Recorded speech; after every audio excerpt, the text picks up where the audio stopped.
Before we begin this story, my dear viewers, please remember to like, share, and subscribe to Tales by Savvy Sam, where we tell real, heart-touching stories that teach lessons of life, love, and destiny.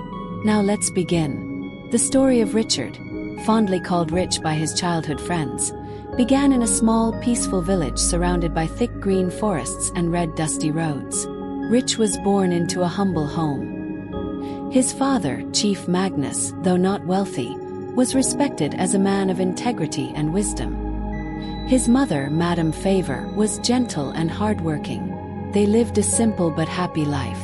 They didn't have much, but what they lacked in wealth, they made up for in love. Rich was their only son, a bright, curious, and intelligent boy who dreamed of becoming a successful businessman one day. Every morning, he would sit under the mango tree with his friends, reading old newspapers and pretending to negotiate business deals. But everything changed one dry season afternoon when a shiny black Jeep drove into their compound. Dust rose in the air as villagers peeked from their huts, wondering who the important visitor was. It was Chief Adams, Rich's uncle, the elder brother to Chief Magnus. Adams was known in the city as a very wealthy man, owning many businesses and properties. He wore a gold wristwatch that glittered in the sun and dark glasses that made him look like someone from a movie. "Magnus!" he shouted as he stepped out of the car. "My brother, it has been too long." The two brothers embraced warmly, and soon Madame Favor brought out cola nuts and palm wine to welcome him. As they ate and laughed, Chief Adams looked at young Richard sitting quietly by the corner. "Is this your son?" he asked, pointing. "Yes," Chief Magnus replied proudly. "Our only son, Richard." Adams smiled, showing his gold teeth. "He's grown. You're a lucky man. Tell me, is he in school?" "Yes," Madame Favor said quickly. "But things have been hard. We're trying our best to keep him there." Adams leaned back and folded his arms. Have an idea. Let me take Richard to the city. I'll train him. I'll put him in a good school. I'll give him the life you can't afford here." Chief Magnus looked surprised. "Really?" "Yes, brother," Adams continued. "He will stay with me, help around a little, and I'll make sure he becomes a great man. You have my word." Madame Favor's eyes filled with joy. She clasped her hands. "God bless you, my in-law. May your pocket never run dry." Chief Adams smiled. "Amen. I'll come for him next week." That night, Chief Magnus and his wife could hardly sleep. They talked about how lucky Richard was. "Your uncle is rich," Chief Magnus told his son. "He will help you. Remember to respect him and his wife. Be obedient, my son. Don't forget where you come from." "I won't, Papa," Rich said, smiling with excitement. "I'll make you proud." The following week, Chief Adams returned, this time with his wife, Madame Mercy, and their two children. Madame Mercy was beautiful, tall, and elegant, but her eyes carried pride, and her lips rarely smiled. When she saw the small house where Rich lived, she frowned. "So this is your village?" she whispered to her husband. "No wonder your brother's son looks so rough. I hope he won't disgrace us in the city." Rich's parents didn't hear her, but Adams did. He gave her a look and said nothing. Before leaving, Madame Favor packed a small bag for Rich. 2 shirts, 1 black polo, a worn-out trouser, and a pair of slippers. "My son," she said, hugging him tightly, "don't forget your prayers. Be patient. Be humble. God will bless you." Rich nodded, tears in his eyes.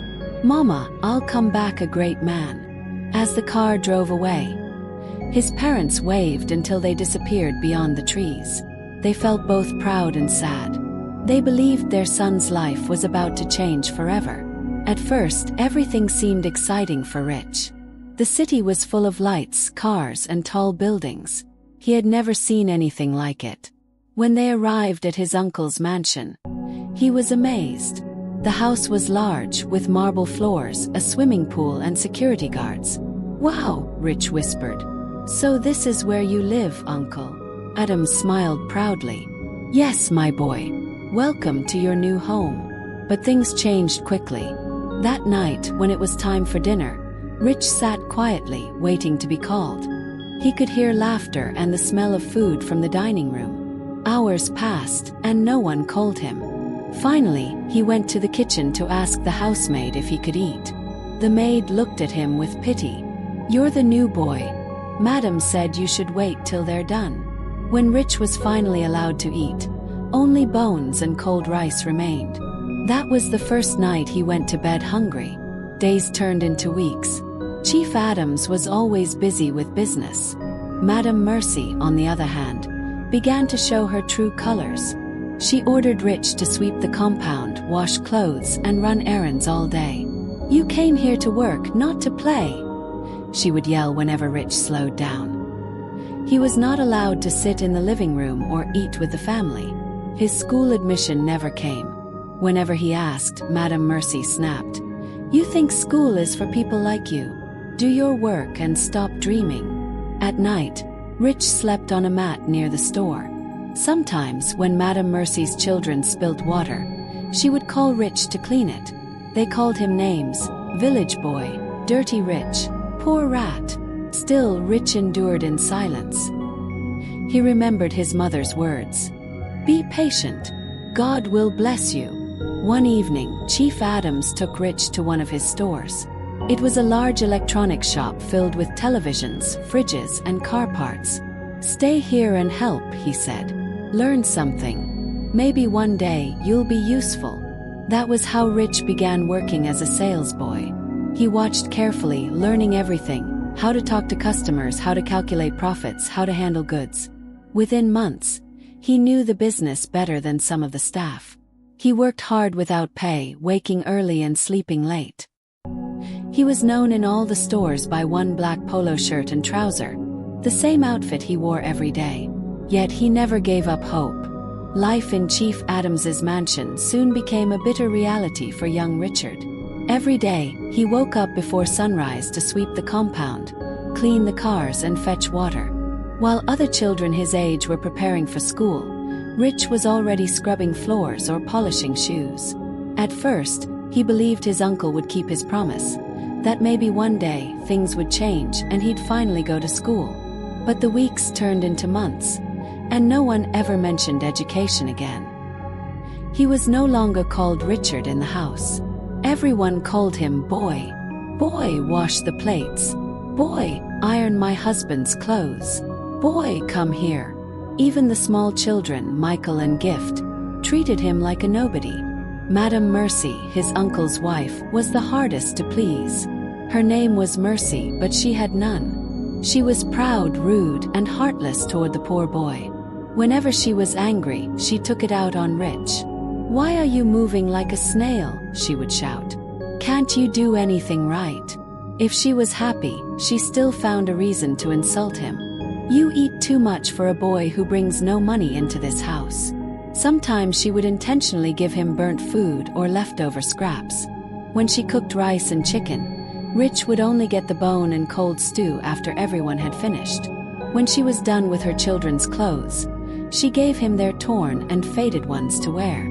He owned only one black polo and one trouser, both already old and thin from daily washing. Rich tried not to complain. He worked quietly, praying that one day God would remember him. Chief Adams, though not as cruel as his wife, was weak.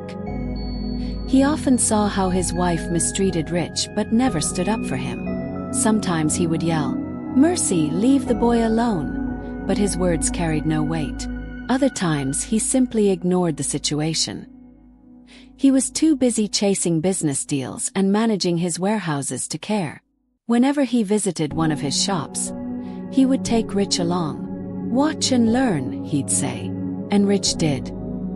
He observed how his uncle greeted customers, how he bargained prices, and how he calculated profits. Though tired and hungry, his mind was sharp. He remembered every figure, every deal, and every supplier's name. Unknowingly, Chief Adams was training him in the art of business, not as a student in a classroom, but as a silent apprentice. At night, when the mansion was quiet, Rich would sneak into the backyard to sit under the mango tree. He looked up at the sky and spoke softly to God. Lord, please don't forget me. I didn't come here to suffer forever. Help me one day. Sometimes tears rolled down his cheeks.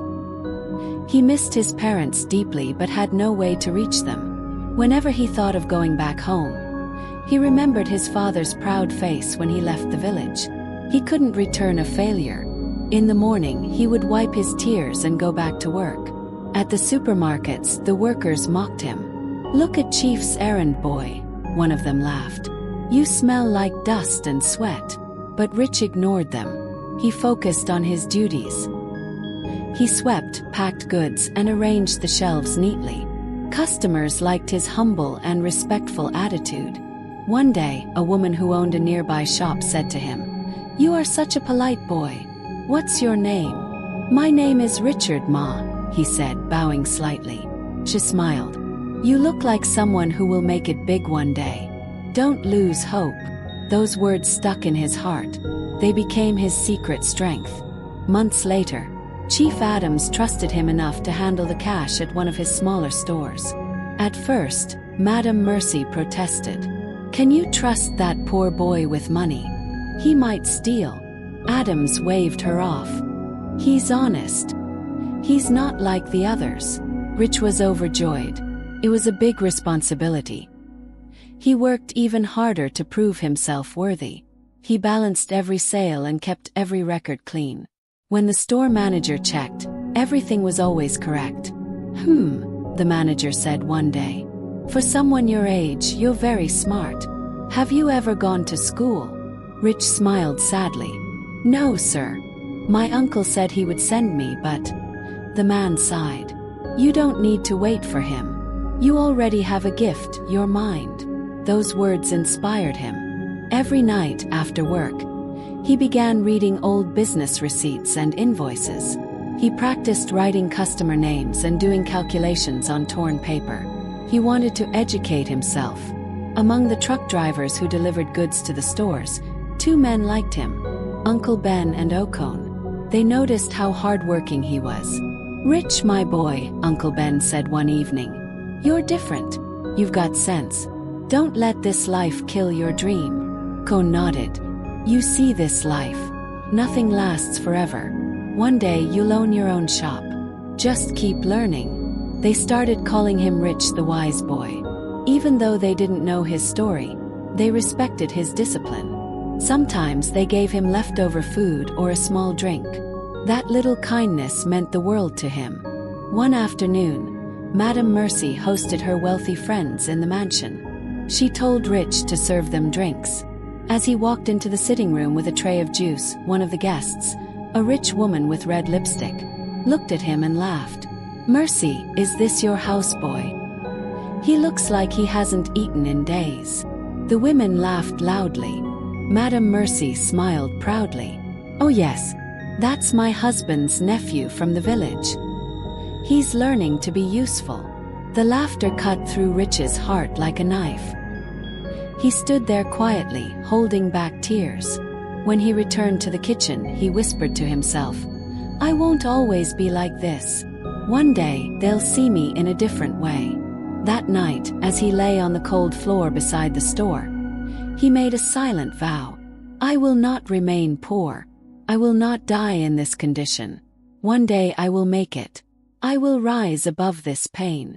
From that day, Rich began to pay even more attention to everything: business deals, supplier networks, profit margins, and customers' behavior. He was planning for a future no one could yet see. He didn't know how or when, but deep in his heart, he believed it. His name, Rich, would one day mean something great. Time moved fast. 3 years had passed since Rich left the village, yet he still lived like a stranger in his uncle's mansion.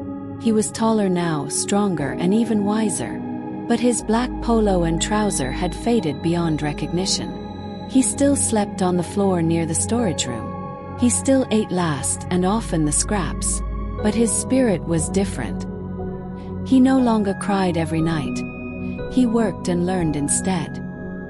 He had mastered how his uncle's stores operated, the suppliers, the delivery trucks, even how profit and loss were calculated.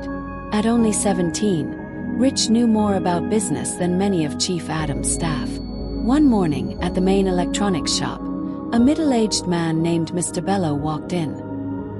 He was one of Chief Adam's partners and a wealthy businessman who owned car dealerships.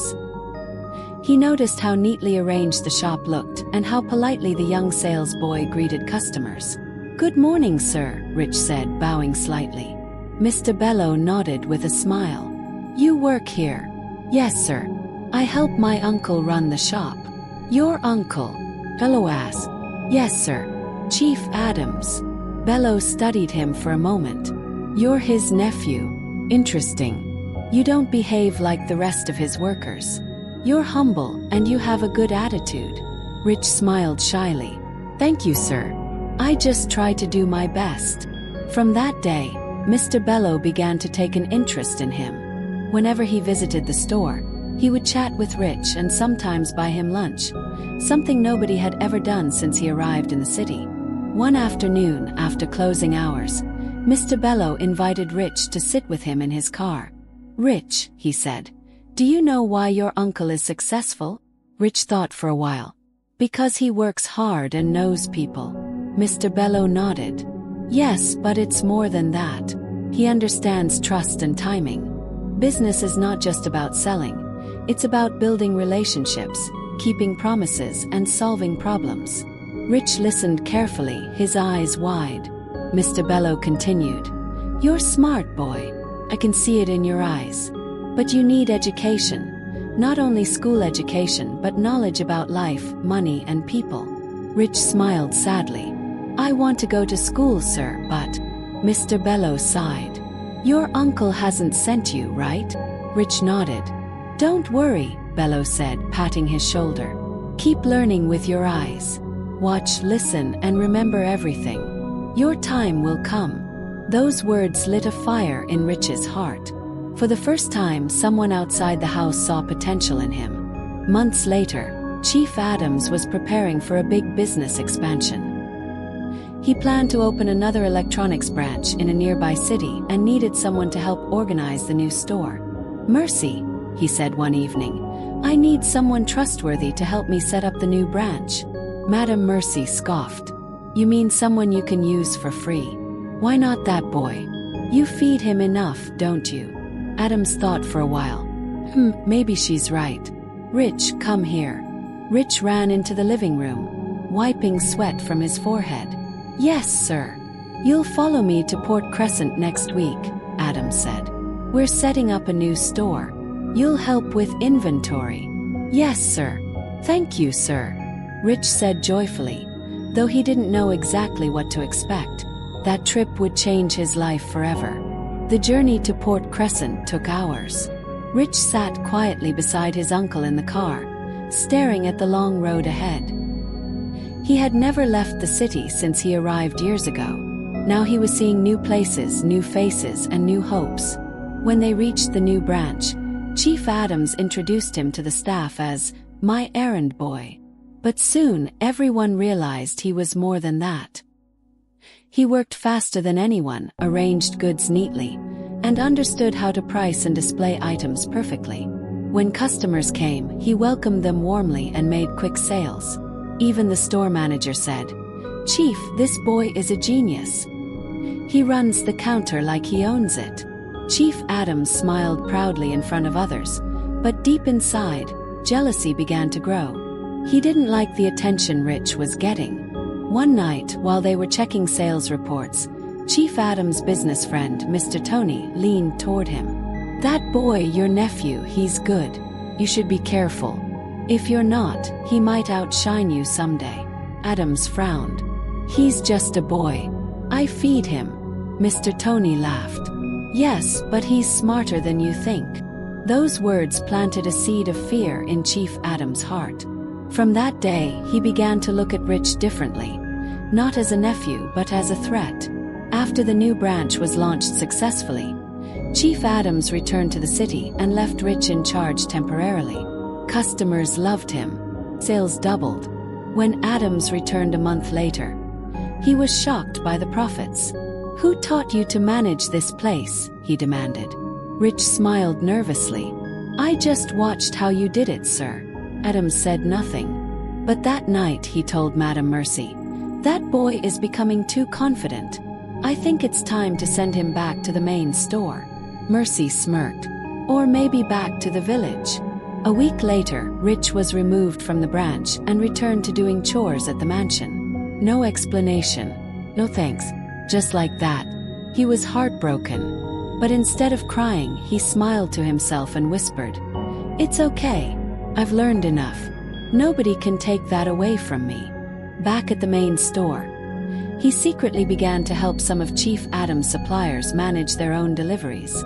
He didn't take money from them, only advice. They taught him how to buy, sell, and connect with buyers directly. Sometimes they gave him leftover stock to sell on his own at a small profit. He saved every coin he earned. By the time he turned 18, he had saved enough to rent a tiny wooden shop in a corner of the city. It was small, but it was his. He didn't tell anyone, not even his uncle. Every evening after closing from Adam's store, he would sneak to his own shop to arrange small phone accessories and spare parts. It was his first independent step toward the destiny he had long dreamed of. 4 years, Rich had been quietly planting the seeds of his future. Small, careful steps that no one noticed. By day, he still worked tirelessly in Chief Adam's store. But by evening, when others went home, he rushed to his little wooden shop at the corner of the street. It wasn't much to look at, just a small wooden kiosk with a tin roof and a dusty floor. But to Rich, it was a palace of hope. He had started by selling phone chargers, torchlights, and small radio parts given to him by kind suppliers. He kept the shop open late into the night, arranging his goods neatly and greeting every customer with a warm smile. Slowly, word began to spread about the polite young man who sold quality items and never cheated anyone. Running 2 jobs was not easy. Every day, Rich woke up before sunrise to serve at his uncle's mansion, sweeping, cleaning, and washing cars. Then he went to the main store and worked till evening. After that, he went to his small kiosk until late at night. Sometimes he fell asleep on the floor beside his goods, too tired to go back home. His only meal was the leftover bread and beans he bought from a street vendor. Yet he never complained. "One day," he whispered to himself, "all this will be worth it." He saved every coin he made. When his old black polo finally tore beyond repair, a friendly customer gave him a used shirt. That shirt became his new uniform of dignity. Mr. Bello, Chief Adams's business partner, continued to look out for Rich. One afternoon, he visited Adam's store and noticed Rich's hard work. "Rich," he said quietly, "you've changed. You look more confident these days." Rich smiled. "Yes, sir. I've been learning a lot." Bello nodded approvingly. "Good. I might have something for you soon. Just keep doing what's right." He didn't know that Rich already had something brewing on his own. Weeks later, one of Bello's delivery trucks broke down near Rich's street. When Bello came to inspect it, he was surprised to find Rich helping the mechanics. "Do you live around here?" Bello asked. Rich hesitated, then smiled. "Yes, sir. I have a small shop nearby." "Show me," Bello said curiously. When Rich led him to his humble kiosk, Bello was speechless. "You built this with your own hands?" "Yes, sir," Rich said proudly. "I'm just trying to start small." Bello smiled broadly. "My boy, this is the spirit of success. You're not just a worker. You're a visionary." That day, Bello decided to secretly mentor Rich even more closely. Back at home, things weren't going well for Chief Adams. His wife, Madam Mercy, had grown greedier and lazier over the years. She spent most of her time gossiping with friends and showing off her fake jewelry. One of Adam's major business partners betrayed him, causing huge financial loss. His stores began to struggle. The same customers who once trusted him now complained about low-quality goods. Even his loyal workers started leaving. Adams became angry and frustrated. He began shouting at everyone, especially Rich. "You useless boy! You bring bad luck!" he yelled one morning when a customer complained. Rich didn't reply. He just bowed quietly and returned to his work. Inside, he felt sad for his uncle but didn't wish him evil. He remembered his father's voice. "No matter who hurts you, never repay evil with evil." Mr. Bello noticed that Adam's business was collapsing and decided to step in. "Chief," he said, "you've lost focus. You're treating your workers like slaves. No business survives that way." But Adams ignored him. His pride wouldn't let him listen. Meanwhile, Bello began giving Rich small contracts, helping to deliver and sell electronics for him in nearby markets. Rich handled them so well that customers started calling him directly for more. Within a year, his small wooden kiosk had grown into a small rented shop. Then another. Then another. He named his new store Richmond Electronics. When people asked about the name, he smiled and said, "It's just my name and my dream." It wasn't long before Chief Adams heard rumors about a young businessman named Richmond who was selling electronics at good prices and gaining popularity. "That name sounds familiar," he thought aloud. One afternoon, while driving through the market, he saw a large banner that read, "Richmond Electronics, quality and trust you can depend on." He parked and stared in shock. There in front of the shop was his nephew, dressed neatly, smiling confidently as he attended to customers. Adam stepped out of his car, his face filled with disbelief. "Richard!" Rich turned and froze. "Uncle!" Adams looked around the well-stocked shop. "You own all this?" Rich nodded humbly. "Yes, sir. I started small, but by God's grace I'm growing." Adam's lips trembled. He didn't know whether to be angry or amazed. "So this is what you've been doing behind my back?" Rich bowed. "I didn't mean to hide it from you, sir. I just wanted to build something of my own." Without saying another word, Adams entered his car and drove away silently. His pride was shattered. When Adams got home, he told his wife. Madam Mercy burst out laughing. "So the village boy has become a businessman. That's funny. Don't tell me you're jealous of him." Adams frowned. "You don't understand. That boy is going places." Mercy rolled her eyes. "Nonsense. He probably sells fake goods. He can never be like you." But deep inside, even she was afraid.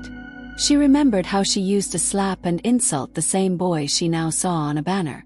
The name Richmond haunted her. Despite his success, Rich never forgot where he came from. He sent money home to his parents every month and began building them a new house in the village. He also started employing young boys like him, orphans, street kids, and school dropouts, training them to work in his shops. One of his staff asked him one day, "Olga Rich, why do you help strangers so much?" Rich smiled softly. "Because I know what it feels like to be helpless. If someone had helped me, my life would have been easier. So I want to be that person for others." That answer earned him even more respect. By the time Rich turned 23, he owned 3 large electronic stores across the city. He was no longer the poor servant boy everyone mocked. People now call him Mr. Richard Magnus, CEO of Richmond Holdings. He had a car, a house, and respect, but most importantly, peace. And though the world now bowed to him, he never allowed pride to rule his heart. He knew what hunger felt like. He knew what it meant to be forgotten. He also knew that destiny had a perfect sense of timing, and that nobody knows tomorrow. Years had passed since the day Chief Adams drove away in silent shame after seeing his nephew's success. Rich's name now echoed across the city. His shops, Richmond Electronics, were among the biggest in the region. He had become known for honesty, humility, and generosity. He often appeared on local radio programs to speak about perseverance and integrity in business. Schools invited him to motivate students. Newspapers called him the boy who rose from dust. But while Rich's star shone bright, Chief Adams' world fell apart completely. After his main business collapsed, Adams tried to rebuild, but nothing worked. His warehouses were sealed due to unpaid debts. His cars were repossessed by the bank. His loyal workers deserted him. Even worse, Madam Mercy grew bitter and began blaming him for their problems. "I told you to invest in land, but you wasted money chasing useless contracts," she yelled one evening. Adams was tired. "Mercy, please. I don't need this right now." "Oh, now you want peace. Where was peace when you were shouting at that poor boy you brought from the village?" Adam's eyes filled with regret. "Don't mention him," he said quietly. But she continued, "That same boy is now feeding the city. Everyone is talking about Richmond Electronics." Adams slammed his hand on the table. "Enough." Madam Mercy smirked. "You can shout all you want, but deep down you know you failed." That night, Adams sat alone in his dark sitting room, staring at the empty shelves. He remembered the promises he made to his brother, Chief Magnus, the day he took Richard to the city. "I will take care of your son. I'll make him great." Now, it was Rich who had become great, while he was broken and forgotten. One hot afternoon, Adams swallowed his pride. He wore his old, faded agbada and walked to one of Rich's stores in the city center. As he entered, the air-conditioned room felt like another world. Clean, bright, and full of smiling workers wearing branded uniforms that read Richmond Electronics. Honesty, quality, trust. Customers filled the place, and workers politely attended to them. Adams stood quietly, feeling out of place. One of the workers approached him. "Good afternoon, sir. Can I help you?" "I want to see your boss," he said softly. The worker smiled. "Oh, you mean Mr. Richard Magnus. He's in the office upstairs. Please, this way." When Rich looked up and saw his uncle being led into his office, he froze. The same man who once made him wash cars and sleep on cold floors now stood before him, older, weaker, and humbled. "Uncle Adams," Rich said quietly. Adams looked down, ashamed. "My son, yes, it's me." Rich rose from his seat and walked slowly toward him. "Please sit down, sir." For a moment there was silence. Then Adams spoke, his voice trembling. "Rich, I came not as your uncle, but as a man seeking forgiveness. I wronged you. I broke every promise I made to your parents. I treated you worse than a servant. And yet, look at what you have become." Tears filled Rich's eyes. "Uncle, please don't say that. You're my family. I never held any hatred in my heart." Adams began to cry. "Mercy and I lost everything. Our children have scattered. Nobody wants to help us. I don't even have a place to sleep tonight." Rich stood silently for a moment, then went to his drawer, took out an envelope, and handed it to him. "Take this, sir. There's some money inside. And please, you don't have to sleep on the street. I'll get you an apartment and help you start a small business again." Adams looked shocked. "You'll do that for me? After all I did?" Rich smiled softly. "Uncle, my father always told me, forgiveness is greater than revenge. I'm only following his wisdom." 2 days later, Madam Mercy came to see Rich. She was no longer the proud, elegant woman she once was. She wore a worn-out wrapper and looked weak. She knelt as soon as she saw him. "Rich, please forgive me. I'm ashamed of myself. Called you names. I made you sleep on the floor. I starved you.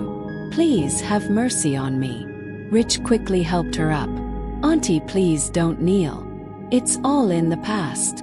Tears streamed down her face. "You're a better person than I ever was." Rich smiled gently. "Auntie, you gave me pain, but that pain became my strength. Without it, maybe I wouldn't have worked this hard. I don't hate you. I'm grateful." Mercy broke down completely, weeping. "God bless you, my son." Rich offered her food, and they sat together in silence, a silence that healed old wounds.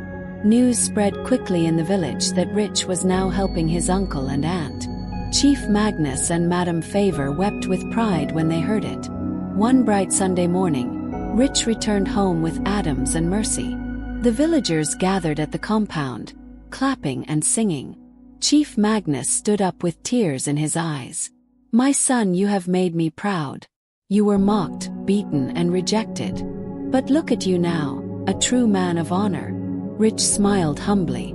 Papa, I only followed what you taught me, never to give up and never to repay evil with evil. Adams went down on his knees before his elder brother. Magnus, forgive me. I wronged you and your son. Chief Magnus quickly pulled him up and embraced him. You're my brother. Family must always forgive. The crowd cheered. It was a reunion filled with grace. Months later, Chief Adams began managing one of the new branches of Richmond Electronics. Madam Mercy started a small supermarket funded by Rich. They lived quietly, grateful for a second chance. Rich continued to grow his empire, but his heart remained humble. He sponsored scholarships for village children, built a small church, and helped widows and orphans. Whenever anyone asked him how he succeeded, he would smile and say, "Pain taught me wisdom, forgiveness gave me peace, and God gave me everything else." One evening, as Rich stood at the balcony of his home watching the sunset, his father joined him. "Son," Chief Magnus said, smiling proudly, "you've done well." Rich turned to him. "Papa, do you remember what you told me when Uncle took me to the city?" Magnus chuckled. "Yes," I said. "Go, my son, and make me proud." Rich nodded, his eyes moist. "I hope I did." "You did more than that," Magnus said softly. "You reminded us all that nobody knows tomorrow." What a powerful story of forgiveness and destiny. If you were touched by Rich's journey from rejection to redemption, don't forget to like, share, and subscribe to Tales by Savvy Sam, where real lessons hide in every story.